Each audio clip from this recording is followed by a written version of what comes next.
Nkuko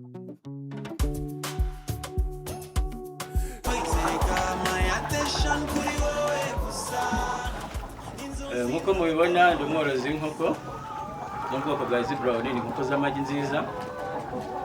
Izi nkoko rero ni inkoko zitera neza iyo wazitayeho. Izi nkoko zanjye rero nazizanye ari udushwi tw'umunsi umwe, ubu tuvugana zimaze amezi 2 zitera. Rero ubworozi bw'inkoko ni ubworozi bwiza ariko busaba kubwitaho cyane. Nkuko mubizi rero cyangwa se n'abatabizi babyumve, inkoko ziba zigizwe n'ibintu bine by'ingenzi. Kuvuga ngo aho zirara zigomba kuba zirara ahantu hasimanse kandi hariho isaso ihagije. Icyo ni icya mbere. Icya kabiri ni amazi zinywa, abagomba kuba ari amazi asukuye kandi akoreye isuku ihagije nayo. Icya gatatu ni ibiryo byo sava, ibyo tugura mu ruganda nta birenze. Icya kane rero cyo cy'ingenzi kurenza ibindi, umukozi ugomba kubyitaho neza kugira ngo izo nkoko wazireberere ubuzima bwa buri munsi. Ibyo bintu iyo byitaweho neza umusaruro ntago wabura. Rero ariko nanone murabizi neza ko mu bworozi agomba kubamo byinshi bibaho bibi cyangwa byiza, ama-accident atunguranye. Izi nkoko nabaha urugero, naje kugira accident y'inkoko 35 zirapfa. Zipfa rero nta kindi cyabayeho, ntabwo zarwaye, ahubwo zagize gutya ziraryamirana. Kuryamirana rero muri rusange aho bivuga ngo abatabizi bakwibaza bati bigenda biti. Izo nkoko zaje kujya mu nguni imwe, hari igihe cy'imvura, umuyaga urahuha, zisa nk'izihunze wa muyaga, zijya muri ya nguni. Navuga ko umukozi ashobora kuba atarabimenye ko zirundanije, izo hasi zirapfa. Niyo mpamvu akenshi nagira inama bamwe bakamenya ko kontrole yo gukontorora umunota ku wundi kugeza inkoko ziryamye, nibwo wamenya ngo inkoko yawe mu gitondo irabyuka ari nzima mu gihe yaba itarwaye. Ikindi, izi nkoko mu bijyanye n'umusaruro ziratera pe, ariko gutera akenshi bigenwa n'ibyo zirya, n'ibyo zanyoye. Iyo zanyoye neza zikarya ibiryo byiza, zishobora gutera ku rugero rwa 90% cyangwa 91%. Ibyo rero byose iyo tubikurikije, iyo usanga umuntu abamo atera intambwe ya buri munsi, ugasanga ejo yatumije izindi, ejo yazanye izindi, agatera imbere. Rero nashishikariza abantu ko ubworozi ni ubworozi bwiza kandi ni ubworozi bwaguteza imbere mu gihe wabukoze neza. Nkeka ko nanjye mu byo nteganya ko nakwagura mu minsi iri imbere nkatumiza izindi, kubera ko izi nkoko abatabizi zisazurwa cyangwa se zisaza umwaka umwe n'amezi 8, ziba zimaze kugabanya umusaruro ku buryo ahandi nawe ubona ko zitakibasha kwihangira cyangwa se utakibasha kubonamo inyungu yatuma izo nkoko wabasha kugumya kuzitunga, kuko murabizi ko ibyo zirya ni ukubigura, yewe nta kintu na kimwe washyiramo hano udakoresha amafaranga. Niyo mpamvu rero uko byagenda kose nabagira inama y'ubu bworozi ubujyamo ntacyo bitwaye. Icya mbere ni ukubwiyemeza, icya kabiri ni ukuba ufite ubushake, wumva ko byanga bikunze uri bubikore. Kandi ikindi cyiza cyabwo ni ubworozi bubera mu nzu, si bwa bworozi uzavuga ngo wavuye aha wagiye aha. Iyo ufite inzu ukagira na capital, navuga igishoro, ni ibintu byoroshye cyane wakora. Ikindi rero nababwira mu bijyanye n'uburwayi, nta birenze. Izi nkoko zirwara nk'uko umuntu yarwara, uravura nyine, nta burwayi budasanzwe bukunda kuzamo. Iyo zanyweye amazi mabi urumva ni ikibazo, zirwara inzoka ukavura. Iyo zariye zikarya umwanda, ndavuga ya saso yishaje ntuyikuremo, bisaba ngo uyikuremo imaze gusaza ku buryo nta muntu uko ibifite, zitavangamo mu ibi biryo bimubona nibyo ziriraho, tubyitaho cyane. Ni ukuvuga ngo murabibona ko byubitse. Iyo cyubuye nibwo dushyiraho ibiryo, byose bimaze kubimara urongera ukacyubika kugira ngo uze kugaruka ushyiraho ibiryo bindi ariko zitagishyizeho umwanda cyangwa se navuga amatotoro yazo. Ibi binywero mubona nibyo zinyweramo, yaba izi drinka yaba na biriya bijerekane.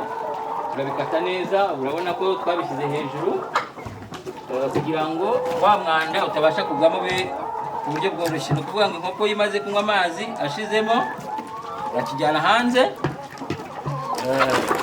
warangiza urugero nk'iki urakibona, aramutse ashizemo ukijyana hanze ukacyoza, ugashyiramo andi meza.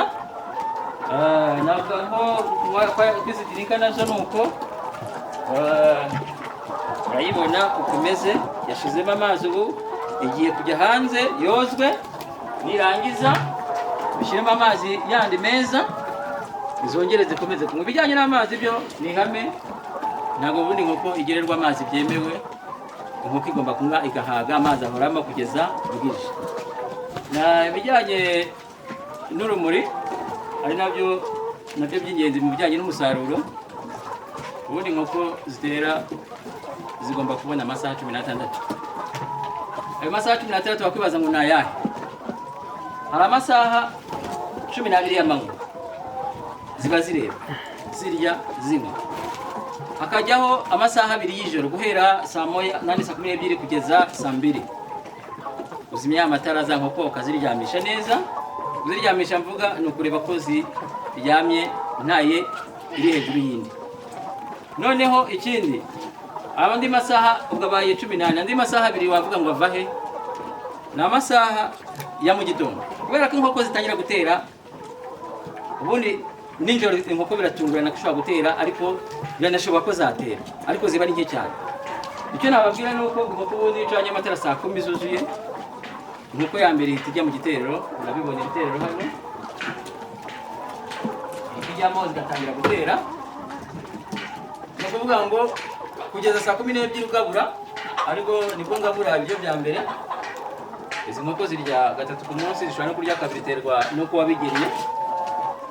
Noneho rero ya masaha ya saa 10 yo kuva saa 12 yo kuva saa 10 kugeza saa 12, urumva za nkoko zikora muvoma, nta mazi nta n'ibiryo.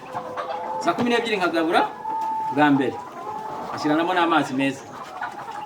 Nkongera nkagabura saa 5, nkongeramo andi mazi, nkongera nkagabura saa 9. Ubwo biba bibaye 3. Ariko mu bijyanye nuko zirya, ni ukuvuga ngo zishobora kugabura neza, nuko umusaruro ubundi utangwa. Ibyo bya mu gitondo icyo bishinzwe, ibi biryo ikintu cya mbere bishinzwe ni gukuramo inkoko stress, no kugira ngo izijya gutera zimwe zijye gutera zifite morale. Ariko ikindi bishinzwe cyane, hari inkoko ziba zitarakuze nk'izindi. Izo nkoko nibwo zibona umwanya wo kurya, kuko za zindi nyinshi zigiye gutera, za zindi nazo zikaboneraho kurya kugira ngo amagarama byibura nazo zijye muri systeme gutera. Ibiryo bya saa 5 ni ibiryo bifasha inkoko gukora muvoma. Niyo mpamvu uzasanga abenshi bagera mu biraro, uzasanga ayo masaha nibwo uzabona ko inkoko zarashye ikiraro ku buryo ushobora kwibeshya ko hari umuntu wazifashije. Ni ukuvuga ngo zimaze kubirya zikora ya muvoma cyane. Ibyo biryo rero bya 3 aribyo bya saa 9 tuvuga, nibyo bishinzwe gukora umusaruro w'umunsi ukurikiraho.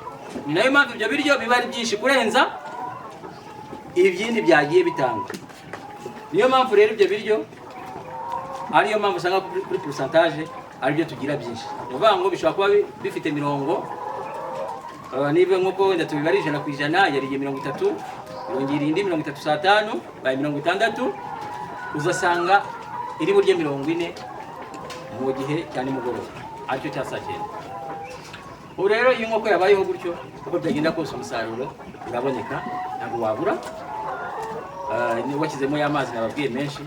Ikindi mu kuryamisha inkoko aribyo nababwiraga, inkoko itaryamye neza ntabwo nayo yabaho neza, ntabwo umusaruro yagwa mu gitondo. Kuryama neza navuze ni uko inkoko igomba kuba iri muri espace ukwayo, indi ukwayo, indi ukwayo. Niyo mpamvu tuvuga ko ya masaha yagenwe yo kuzimiza amatara uyazimya neza, nyuma ukajyamo n'agatelefone cyangwa se n'ikindi kintu ukamurika uverifiya ko inkoko iryamye neza. Urabona nk'uko nguko zimeze, zirimo ziraha cyangwa zitoragura. No kuryama niko ubundi zagakwiye kuryama zirundanyije ikirundo, kugira ngo ibumeka. Hari abantu usanga bafite ibiraro rimwe bitameze neza, ariko bita amoniyake, ni umuhumuro mubi cyangwa se ni umunuko mu yandi magambo uza utewe n'iyi fumbire, iba yabaye ifumbire nyine ku mugani, ariko yagombye kuba ivamo.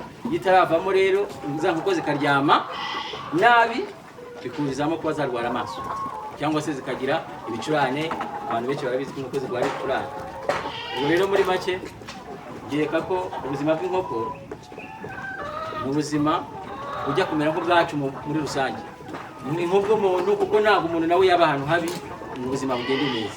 Nazo rero zitabwaho, zamara kwitabwaho mu gitondo nibwo ubona umusaruro, ukavuga uti byanga bikunze umusaruro ukawubona 90%, 85%. Iyo byamanutse bikikubita muri 60, kandi wenda wari wageje kuri 70, 80 bimanuka, mu burwayi cyangwa se ni condition mbi zirimo, ugomba kuyimenya. Nk'uko ubundi ntabwo zihindura uburyo zagabanya 10 cyangwa 15, biba gakeya zarwaye, cyangwa se twagiye ku yindi cyo twakwita climate change.